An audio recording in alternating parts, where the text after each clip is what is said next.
जो पढ़ता है उसका शिवं शुद्धबुद्धं परं विश्वनाथं न देवो न बन्धुर्न कर्मा न कर्ता न अङ्गं न सङ्गं न स्वेच्छा न कायं चिदानन्दरूपं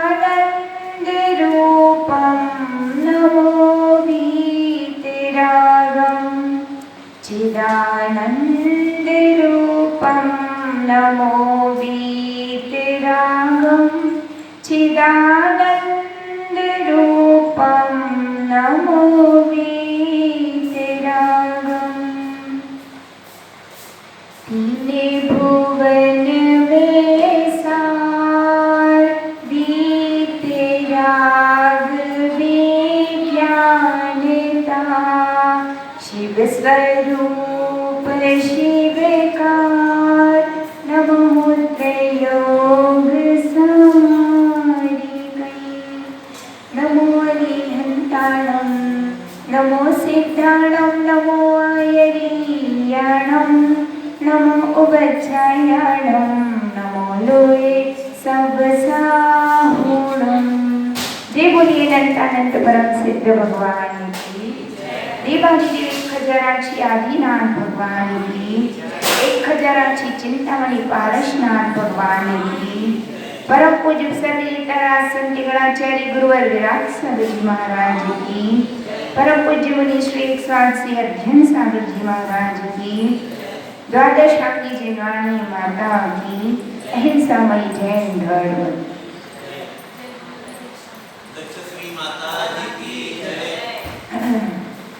छह ढाला ग्रंथ। कौन सा ग्रंथ चल रहा है अपना? छह ढाला ग्रंथ, जिसकी रचयिता है पंडित दौलत राम जी।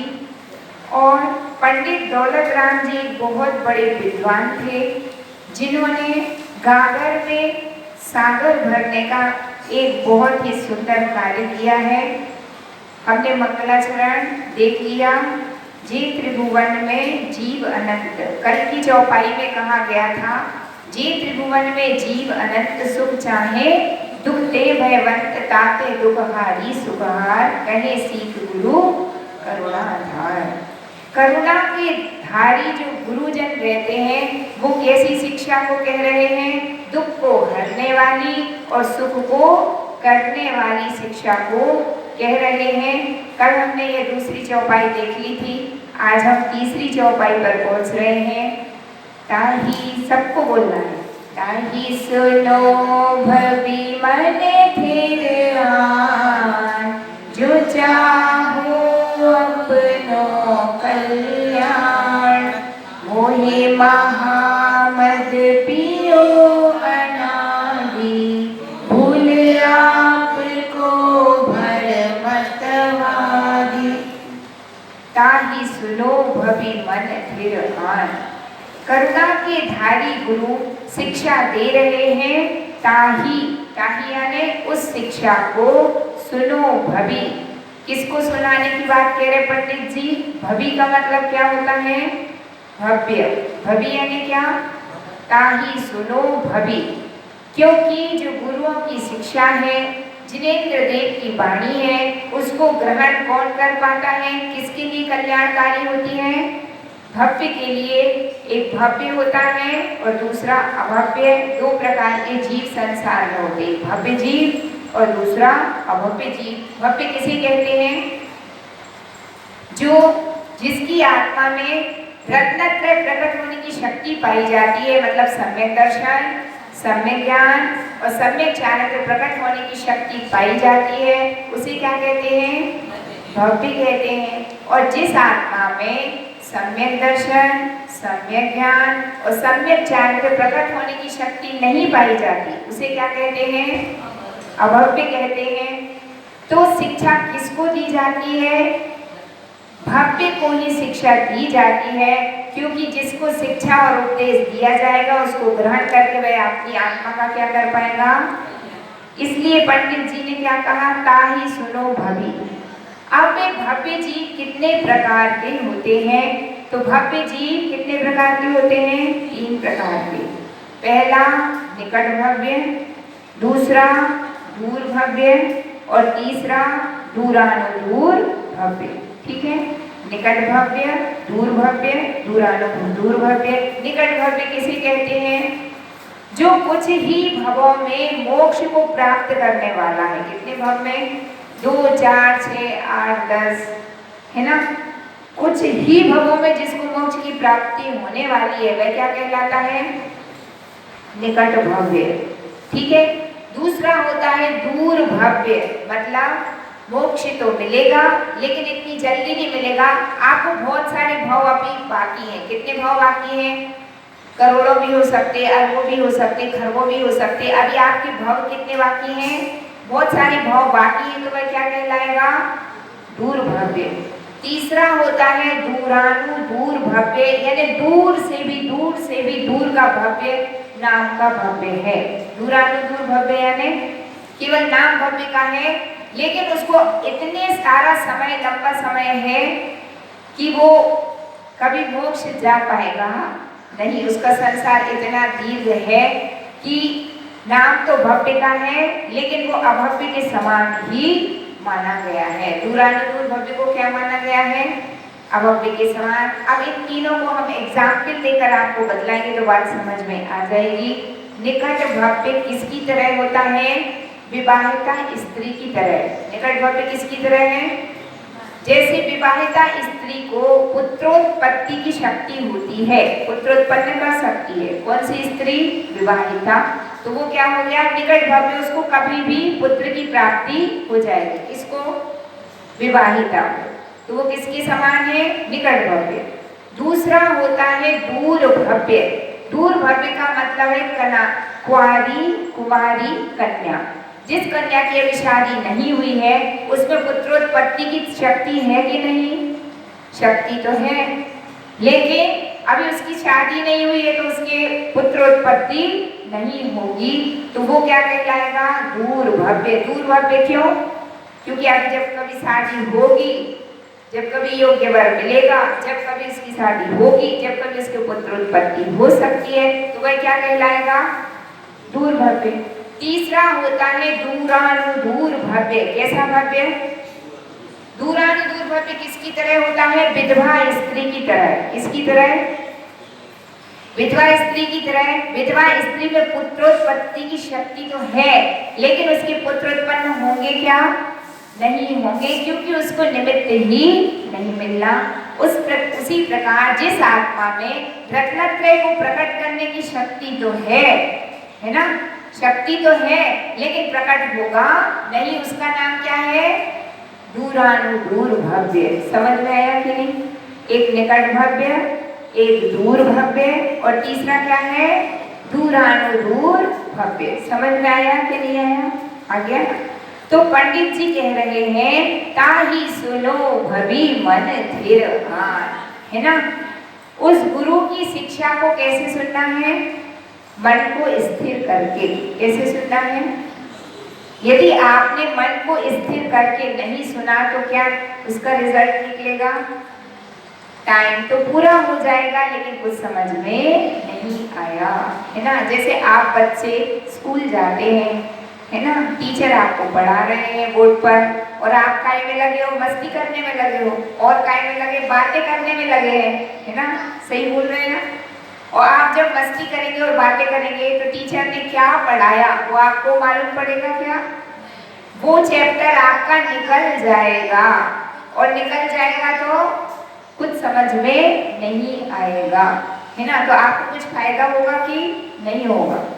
कुछ बच्चे ऐसे होते हैं, कैसे होते हैं कि जब टीचर पढ़ाता है तो ना वो हंसते हैं, ना किसी से बात करते हैं, ना यह देखते हैं कि कौन आया और कौन गया, कौन चला गया, कौन बैठ गया। वो एक टक लगाकर किसको देखते हैं? अपने टीचर को देखते हैं। तो उससे क्या होता है? सुनो ध्यान से। उससे क्या होता है? जो पढ़ाया जा रहा है वह पूरा का पूरा वही याद हो जाता है। बात समझ में आई कि नहीं? और आप यहाँ वहाँ बातें करेंगे, गप्पे लगाएंगे, हंसेंगे, मस्ती करेंगे तो याद होगा क्या? बोलो, नहीं होगा। तो इसलिए पंडित जी साहब को क्या कहना पड़ गया? ताही सुनो भवी मन थिर आन। गुरु की शिक्षा को कैसे सुनना चाहिए? अपने मन को स्थिर करके सुनना चाहिए। ध्यान से सुनोगे तो काम वही हो जाएगा, और ध्यान से नहीं सुना तो कुछ उपयोग में बात आएगी नहीं, और क्या हो जाएगा? आपका बहुत नुकसान। ताही सुनो भवी मन थिर आन, जो चाहो अपनो कल्याण। जो व्यक्ति अपने आत्मा का कल्याण चाहता है वह उस गुरु की शिक्षा को कैसे सुनता है? कैसे सुनता है? जैसे चातक पक्षी होता है, वह क्या करता है? स्वाति नक्षत्र, स्वाति की बूंद एक पाने के लिए कैसा तरसता है कि जैसे ही पानी गिरे मुंह खोल करके बैठा रहता है। जैसे ही पानी गिरेगा तो सबसे पहले कहाँ गिरे? मेरे मुंह में, है ना? बारिश की बूंद कहाँ गिरे? मेरे मुख में पड़े सीधी, क्योंकि इतनी भीषण गर्मी हो रही है, परेशान हो गया है।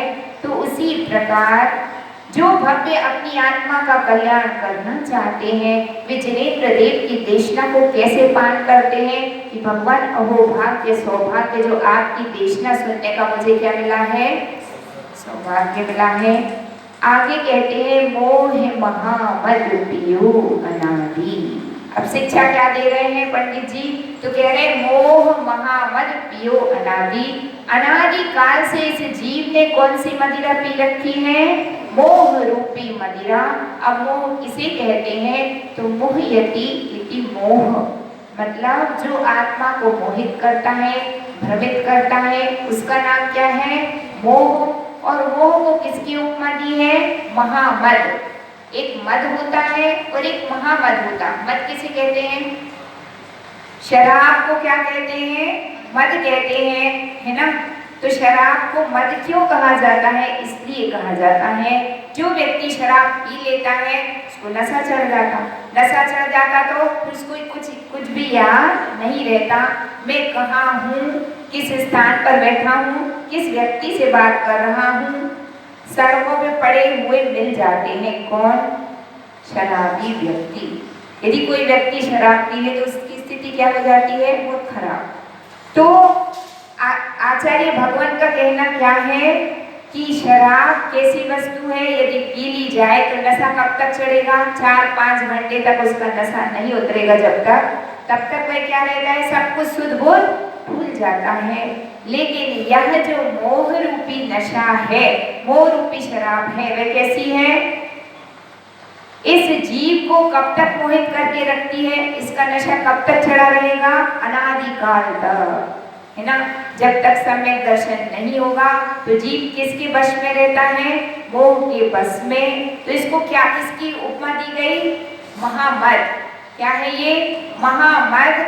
यानी अनादिकाल तक के लिए मोह में फंसा हुआ प्राणी अपने स्वरूप को प्राप्त कर पाता नहीं है। मोह महामद पियो अनादि।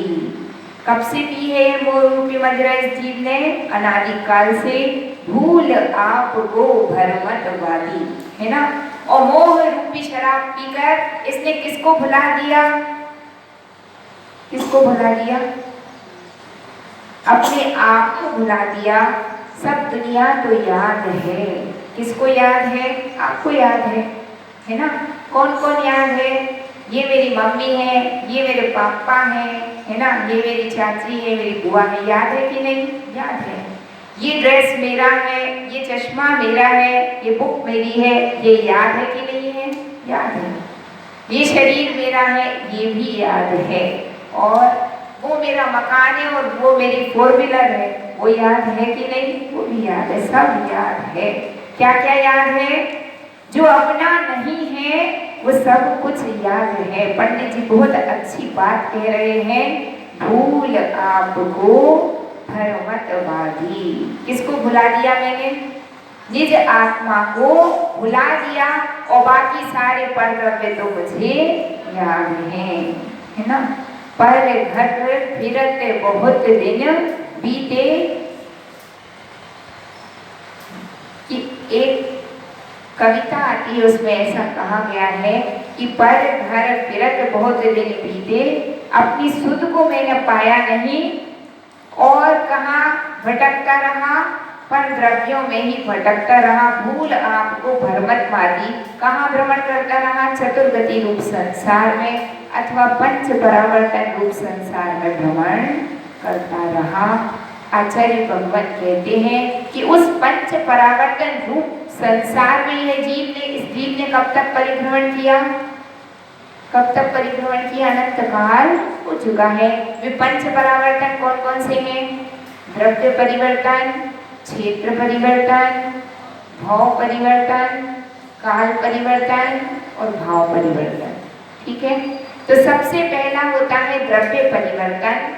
विषय थोड़ा सा टफ हो सकता है परंतु समझने योग्य है। द्रव्य परिवर्तन किसे कहते हैं? एक कर्म द्रव्य परिवर्तन होता है और एक नो कर्म द्रव्य परिवर्तन। यह जीव प्रति समय ज्ञानावरण आदि सातों कर्मों को क्या करता है? बांधता है, और बांध करके क्या करता है? उनकी प्रति समय क्या होती रहती है? सविपाक निर्जरा। तो प्रति समय कर्म पुद्गल परमाणुओं को ग्रहण करता है और छोड़ता रहता है। तो जो कर्म द्रव्य परिवर्तन है वह क्या कहलाता है? प्रति समय तीन प्रकार के पुद्गल स्कंदों को यह जीव ग्रहण करता है। कौन कौन से? ग्रहित, अग्रहित और मिश्र। पुद्गल स्कंद क्या होते हैं? आप सभी को मालूम है, कारमाण वर्गणा। आपने ये नाम सुना? कारमाण वर्गणा नहीं सुना? कर्म ये नाम तो सुना, ठीक है।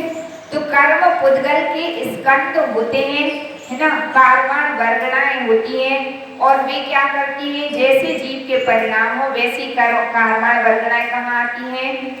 अपनी आत्मा के पास आती हैं और कर्म रूप परिणाम हो जाती हैं। तो ऐसी उन पुद्गल वर्गणाएं तीन प्रकार की होती हैं, ग्रहित, अग्रहित और मिश्र। तो ग्रहित वर्गणाओं को क्या करता है यह जीव? ग्रहण करता है। कितने बार? अनंतों बार, और ग्रहण करके छोड़ देता है। कितनी बार ऐसी वर्गणाओं को ग्रहण करता है जिनको पहले कभी ग्रहण नहीं किया, वो क्या कहलाती हैं? अग्रहित। उनको भी ग्रहण करके क्या करता है? छोड़ देता है। और तीसरी होती है मिश्र, मतलब ग्रहित और अग्रहित दोनों मिली हुई रहती हैं। ऐसी वर्गणाओं को जीव क्या करता है? अनंतों बार ग्रहण करता है और छोड़ देता है। और अनंतों बार उन वर्गणाओं को ग्रहण करके और छोड़ने के बाद क्या होता है?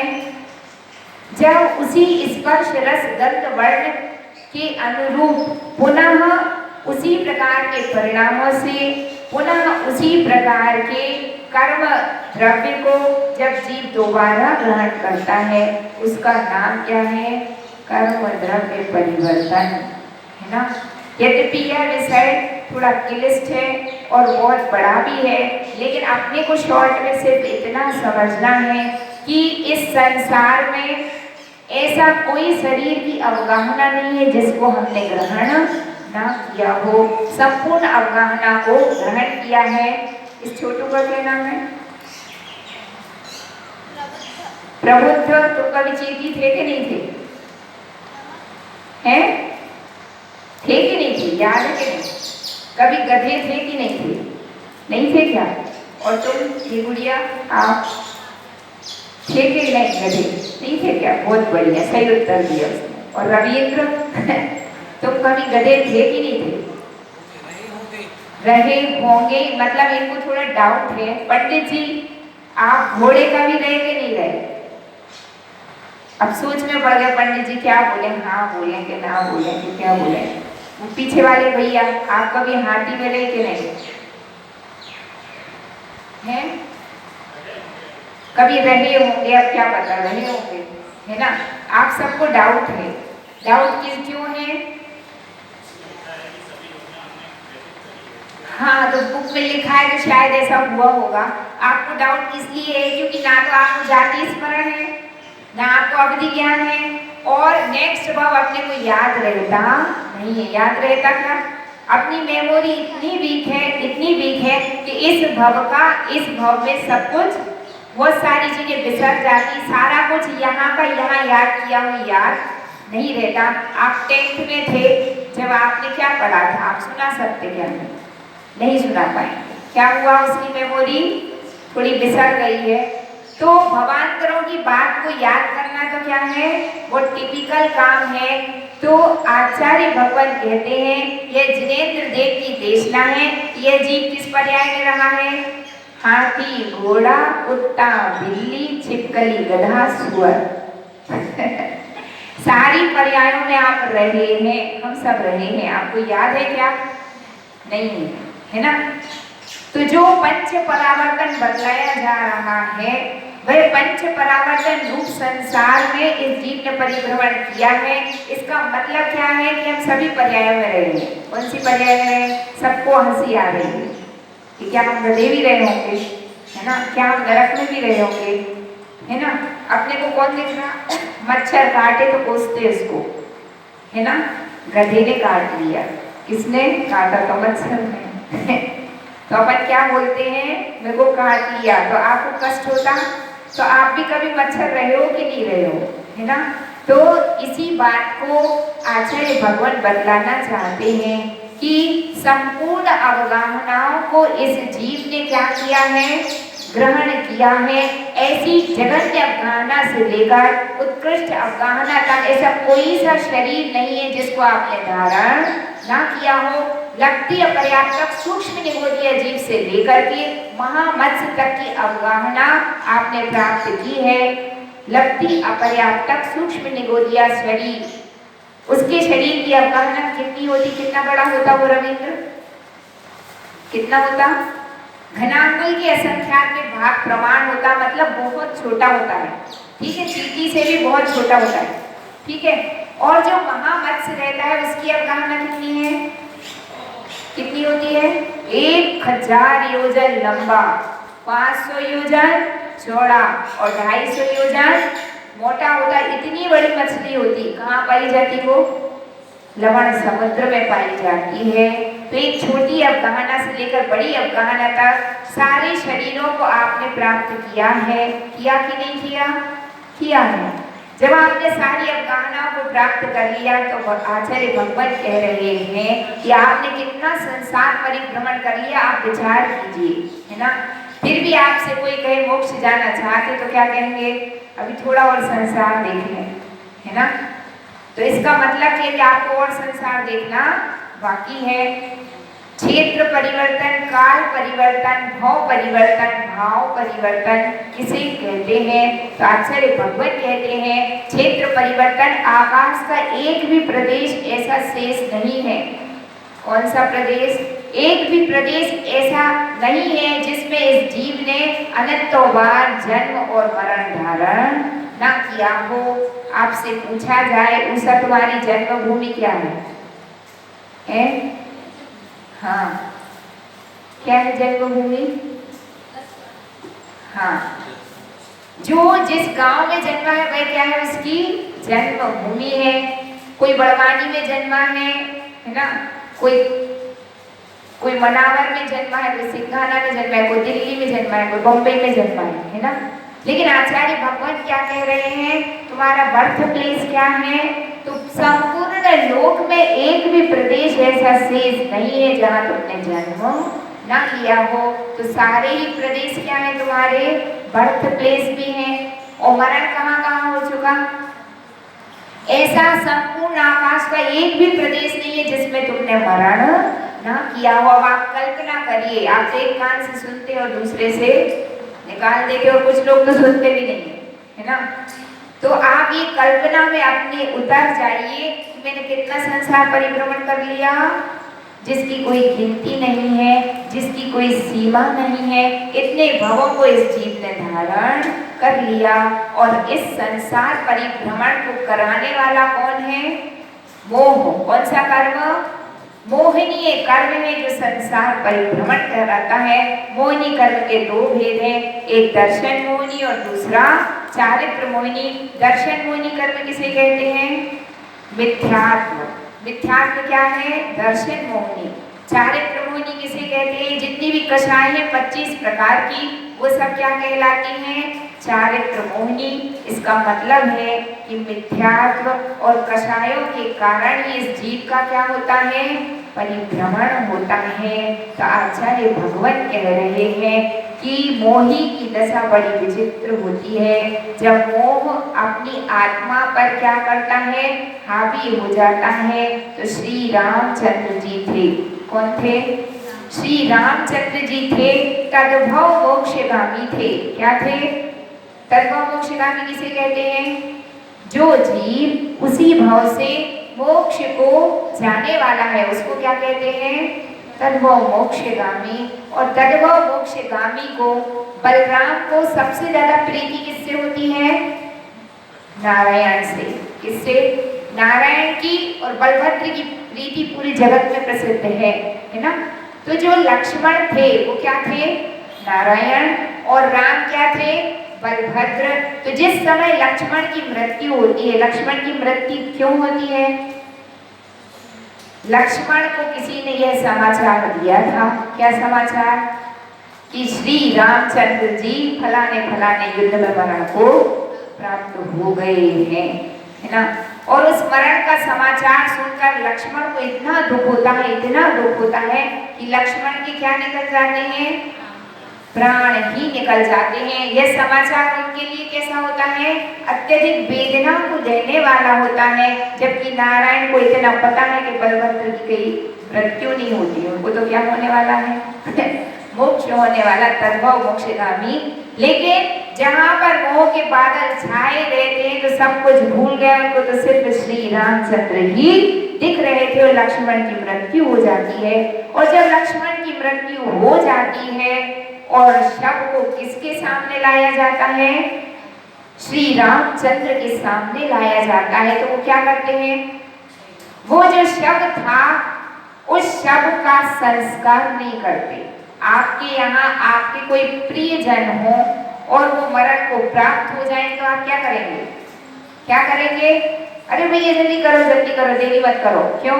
जीव जंतु हो जाएंगे, ऐसा हो जाएगा, वैसा। एक पल भी आप उस मृतक व्यक्ति को घर में रखते क्या? नहीं रखते। आपको कितना प्रिय था, उसके बिन तो आप रह भी नहीं सकते थे, लेकिन आप उसको एक मिनट के लिए घर में रखने तैयार हो नहीं, है ना। तो आप ज्यादा मोही होंगे रामचंद्र? कौन ज्यादा मोही था? बोलो। है? एक बार महाराज के सामने, प्रमाण सागर जी के महाराज के सामने एक व्यक्ति ने एक प्रश्न रखा कि महाराज, यूं तो कहा जाता है कि लोगों को बहुत मोह है सबसे, लेकिन आज का समय ऐसा है ना तो कोई किसी पे दया करता है, मर जाए तो घर से तुरंत बाहर निकालो। ऐसी बहुत सारी बातें उसने महाराज के सामने रखी। तो महाराज ने क्या कहा? आज का समय ऐसा है कि संवेदनाएं समाप्त होती जा रही हैं। क्या समाप्त होती जा रही है? पर संवेदनाएं समाप्त होती जा रही, तो व्यक्ति दूसरे के कष्ट को अपना कष्ट समझ पाता नहीं है। अत्यंत मोह अब किससे हो रहा है उसको? जब से ये कोरोना आया तो मोह किसको किससे सब पता चल गया। किसको किससे मोह है? सबको अपने आप से ही मोह है। किसको किसकी जान प्यारी है? माँ बाप को बच्चे की भी जान प्यारी नहीं है। किसकी जान प्यारी है? सबको लगता है अपने प्राण बचाओ पहले, है ना। एक बार एक दिन क्या हुआ, एक वीडियो मुझे किसी ने दिखाया, है ना, आपके मोबाइल पर। उस वीडियो में एक बच्ची थी और वह बच्ची जोर जोर से चिल्ला रही थी, अपने गले में हाथ मार रही थी, है ना। सांस लेने में उसको तकलीफ हो रही थी और मम्मी मम्मी चिल्ला रही थी। मम्मी ने एक रूम के अंदर उसको बंद कर रखा था और मम्मी क्या कह रही है कि बेटा गाड़ी आ रही है, गाड़ी आ रही है, एम्बुलेंस हॉस्पिटल ले जाने के लिए। उस बच्ची के पास ना तो कोई बैठने वाला था, ना उसकी कोई सुनने वाला था। माता पिता दरवाजे के बाहर से क्या कर रहे थे, कांच में से, हाँ बेटा गाड़ी आ रही, बेटा गाड़ी आ रही। और बेटा क्या हो गया, वो बच्ची खत्म ही हो गई। तब मालूम चला कि संसार में किसको किससे प्रीति है। किसी को किसी से भी अपने आप से प्रीति है। किससे प्रीति है? मेरा शरीर बचा है। अपनी आत्मा से भी कहाँ प्रीति है? किससे प्रीति है? इस पुद्गल से ही प्रीति है। तो श्री रामचंद्र जी की बात हम आपको बतला रहे थे कि उनको लक्ष्मण से इतनी प्रीति थी कि लक्ष्मण के सब को कितने समय तक लेकर के घूमे? पूरे 6 माह तक किस कर्म के वशीभूत होकर? मोहनीय कर्म के वशीभूत होकर। तो श्री रामचंद्र जी को प्रतिबोध देने के लिए स्वर्ग से क्या आते? कुछ देवता गण आते हैं और वो क्या करते हैं? क्या करते? रेत को पेलते हैं। जब रेत को पेलते हैं तो श्री रामचंद्र जी उनसे पूछते कि आप ये क्या कर रहे हैं? तो वे लोग क्या कहते हैं कि हम रेत को पेलकर उसमें से क्या निकाल रहे हैं? तेल निकाल रहे हैं। किसको पेलकर? रेत को पेलकर। तो श्री रामचंद्र जी हंसने लग जाते।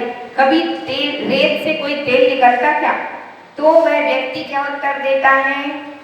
जो वेश बना करके आया था वह उत्तर देता है कि जब मृतक जीवित हो सकता है तो फिर रेत से तेल भी निकल सकता है। रामचंद्र जी को क्या होता है?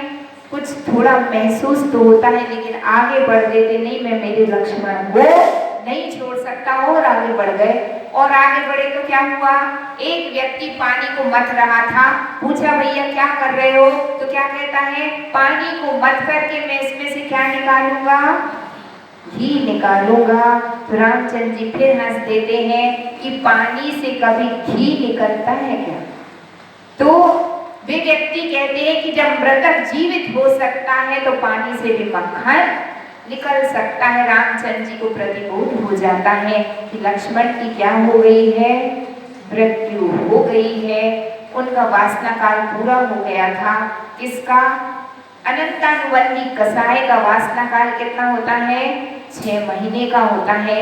6 महीने का टाइम ड्यूरेशन पूरा। मोहिनी कर्म की स्थिति समाप्त और श्री रामचंद्र जी वैराग्य को प्राप्त होकर क्या ले लेते हैं? जिस दीक्षा ग्रहण कर लेते हैं, तपस्या करने में संलग्न हो जाते हैं। रामचंद्र जी का मोह जैसे तैसे समाप्त हुआ तो अब मोह किसको जागृत हो गया? 16वें स्वर्ग में बैठे हुए प्रतीन्द्र। किसका जीव था वह प्रतीन्द्र? सीता जी का जीव। प्रतीन्द्र को मोह जग गया कि यदि श्री रामचंद्र जी मोक्ष चले गए तो मैं अकेले ही रह जाऊंगा। तो वो प्रतीन्द्र क्या करता है? उसको किससे मोह था? प्रतीन्द्र को किससे? श्री रामचंद्र जी से। तो वो क्या करता है? सीता का रूप बनाता है और जहां पर मुनि श्री रामचंद्र जी क्या कर रहे थे? तपस्या कर रहे थे, वहां पहुंच जाता है, नृत्य करता, हाव भाव दिखाता है, परंतु श्री रामचंद्र जी अपनी तपस्या से गिरते नहीं है। वे तो सुमेरु के समान अचल थे। उन्होंने किसका आश्रय ले रखा था? अपनी आत्मा का आश्रय। श्रेणी आरोहण प्रारंभ हो जाता है। गुणस्थान 8वां, 9वां, 10वां, 12वां, है ना? और 12वें के बाद केवल ज्ञानी हो गए। सीता की सारी मेहनत कहाँ चली गई? पानी में। जबकि प्रतीन्द्र क्या होता है? अवधि ज्ञान का ध्यानी होता है, सम्यक दृष्टि होता है। और सम्यक दृष्टि और अवधि ज्ञानी को सब पता रहता कि तत्व मोक्षगामी को तो कोई भी नहीं रोक सकता। जानते हुए भी मोह के वशीभूत होकर कहाँ पहुंच गए? तपस्या से डिगाने के लिए पहुंच गया। किसका जीव? प्रतीन्द्र का जीव। तो आचार्य भगवान उस मोह का, पंडित दौलत राम जी क्या कह रहे हैं कि इस जीव को संसार में घुमाने वाला कर्म कौन सा है? एक मोहिनी। जिसने मोहिनी कर्म पर विजय प्राप्त कर ली है उसका संसार अब ज्यादा शेष रहता नहीं है। वह मोहिनी कर्म किस गुण स्थान तक पाया जाता है? किस गुण स्थान तक पाया जाता है? 10वें गुण स्थान। बहुत बढ़िया, है ना? 10वें गुण स्थान में क्या रहता है? सूक्ष्म लोभ, है ना? अंतिम कसाय। मोह यानी हमने आपको पहले भी बता दिया मिथ्यात्व कसाय। कसाय कौन से गुण स्थान तक रहती? सूक्ष्म लोभ कहाँ रहता है? सूक्ष्म सांपराय नामक 10वें गुण स्थान में। तो मोहिनी कर्म की स्थिति कहाँ तक चलेगी? 10वें गुण स्थान में। मोहिनी कर्म का जिसने क्षय कर दिया, कौन से गुण स्थान में? 10वें में। अब मोक्ष उससे दूर नहीं है। 10 से सीधा कहाँ पहुंचेगा? यदि ठपक श्रेणी आरोहण की है तो 10 से सीधा 12वां, और 12वें से क्या बनेगा? 12वें गुण स्थान के अंत समय में ज्ञानावर्ण आदि 3 कर्मों का भी क्षय होगा।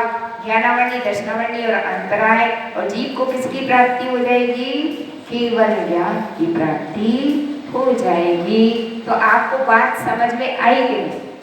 पूरी बात किस कर्म के आगे पीछे घूम रही है? एकमात्र मोहिनी कर्म और यदि उस मोहिनी कर्म को आपने जीत लिया तो कहाँ पहुंचेंगे? निर्वाण प्राप्ति में और कोई बाधा है ही नहीं। तो इसलिए पंडित जी को कहना पड़ा कि मोह महा मद पियो अनादि। अनादि काल से इस जीव ने कौन सी मदिरा पी रखी है? मोह रूपी मदिरा। तो अपने को किसको जीतना है? किसको जीतना है? मोह को। मोह का मतलब क्या है?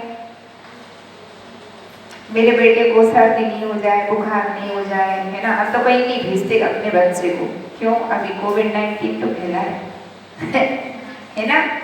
ये तो बात ठीक है, आपको उसकी सुरक्षा करना चाहिए, सुरक्षा के लिए मनाही नहीं है। आचार्य भगवत क्या कहते हैं? वस्तु स्वरूप विचार खुशी से सब दुख संकट सहा करें। एक अंतिम घटना सुनाकर हम अपनी बात पूरी करेंगे।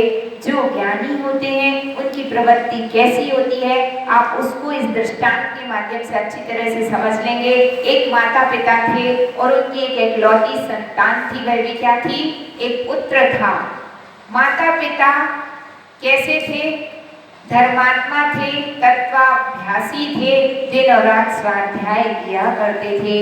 एक दिन की बात है कि उनके बच्चे को क्या हो गया? कैंसर जैसी बीमारी। कौन सी बीमारी? कैंसर जैसी बीमारी हो गई।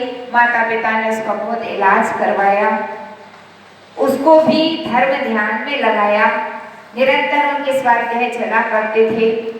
अब काम जैसे तैसे चल रहा था, थोड़ा बहुत स्वास्थ्य उस बच्चे का ठीक ठाक हो गया, काम सब कुछ सुचारू रूप से चल रहे थे। अचानक एक दिन पिताजी तो बाहर गए हुए थे, माँ घर में ही थी, अपना काम कर रही थी और बच्चा सोकर के अभी उठा नहीं था। प्रातः काल के 10 बज गए। माँ ने सोचा कि चल के मैं उस बच्चे को क्या करती हूँ? जगा देती हूँ। माँ उस बच्चे के पास जाती है, लेकिन बच्चा तो सोया का सोया ही रह गया। क्यों? उस दिन उसकी क्या हो गई थी? मृत्यु हो गई थी। अभी तक काम तो चल रहा था, परंतु उस दिन क्या हो गया? उसका मरण हो गया। पिताजी लौट करके आते हैं। माँ ने क्या किया? जो चादर ओढ़े था उसको वापस पूरा ढक दिया और स्वाध्याय करने बैठ गई। जब पिताजी बाहर से घर में आए तो उन्होंने पूछा, और पूछताछ करने पर माँ ने क्या जवाब दिया? उस पत्नी ने जवाब क्या दिया? नहीं, ये जवाब नहीं दिया कि बेटा सोया। उन्होंने क्या जवाब दिया? उसने अपने पति को जवाब दिया कि कुछ दिन पहले हमारे घर एक यात्री आया था। कौन आया था? एक यात्री आया था और वह यात्री चला गया। इतने शब्द सुनना थे कि जो विद्वान पिता था वह सब कुछ एक झटके में ही समझ गया। उसने क्या कहा? चलो अपन उस यात्री को यथा स्थान पहुंचा कर आते हैं। आप सोच लीजिए कि उन माता और पिता का हृदय क्या होगा, कितना विशाल होगा, वे कितने बड़े तत्व ज्ञानी होंगे। उन्होंने उस बच्चे की परवरिश की, जन्म दिया, उसकी जितनी औषधि करवा सकते थे वह भी करवाई, लेकिन इस सत्य को वे जानते थे कि जिसका आयु कर्म नहीं है उसको हम लाख प्रयत्न कर करके भी बचा सकते नहीं है। इसलिए उन्होंने क्या किया? वस्तु स्वरूप विचार खुशी से सब दुख संकट सहा करें। एक बार एक व्यक्ति ने प्रश्न किया, माता जी वस्तु स्वरूप कहलाता क्या है? बहुत वस्तु स्वरूप वस्तु स्वरूप तो वस्तु स्वरूप का मतलब है जो बात जैसी है उसको वैसा जानना, उसको वैसा अपने जीवन में स्वीकार कर लेना। यदि हम उस वस्तु स्वरूप को जान लेते हैं तो दुख आएगा पर आपके पास ठहर कर्मोदय बसात, दुख तो आएगा, लेकिन जो वस्तु स्वरूप का आश्रय लेता है उसके पास दुख आता तो है लेकिन ठहर पाता नहीं है। क्योंकि व्यक्ति ने किसका आश्रय लेके रखा हुआ है? वस्तु स्वरूप का आश्रय। तो पंडित दौलत राम जी कह रहे हैं कि हे जीव, यदि तुम अपना कल्याण चाहते हो तो गुरु की शिक्षा को दोनों कानों को खोल करके सुनो। और शिक्षा क्या है कि मोह का परित्याग करो। उसी से क्या होगा, तुम्हारी आत्मा का हित होगा, कल्याण होगा, कल्याण के रास्ते खुल जाएंगे। इसी भावना के साथ जी बोलिए चिंतामणि पारसनाथ भगवान की, द्वादशांगी जिनवाणी माता की। जिनवाणी के ज्ञान से सूझे लोकालो, सो वाणी मस्तक दो। हे जिनवाणी भारती माँ तो ही जपो दिन है, जो तेरी शरणा गहे सो पावे सुख चैन। देव भजो अरिहंत श्रुत गुरु सेवा निर्ग्रंथ, दया धर्म पालो सदा यही मोक्ष का पंथ। जय बोलिए द्वादशांगी जिनवाणी माता की।